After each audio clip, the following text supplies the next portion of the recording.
Hello guys, এই দেখো আজকে শিঙ্গি মাছ আর মাগুর মাছ একসাথে আমি কাঁচকলা আলু দিয়ে ঝোল করেছি। তো তোমাদের সাথে রেসিপিটা এতটা শেয়ার করলাম না, তার কারণ একদম সিম্পল রান্না, তার জন্য আমি শেয়ার করলাম না, কিন্তু আমি বলে দিচ্ছি কিভাবে আমি রান্নাটা করেছি।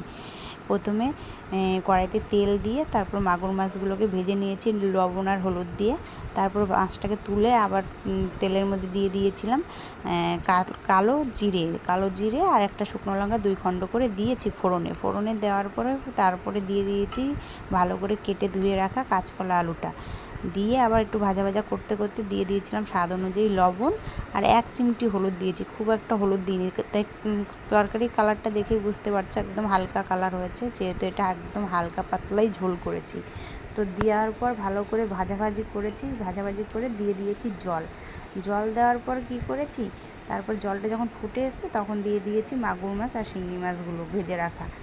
মাছটাকে দেওয়ার পরেও ভালো করে রান্না করে নিয়েছি। লাস্টের দিকে দিয়েছি ওই যে তেলে রেখেছিলাম শুকনো কড়াইতে সাদা জিরে, তো ওটাকে গুঁড়ো করে উপর দিয়ে ছড়িয়ে দিয়ে ভালো করে মিশিয়ে দিলাম। তো আমার রান্নার ডান, আমি বন্ধ করে দিলাম। Tata bye bye, thanks for watching. কার কার ভালো লাগলো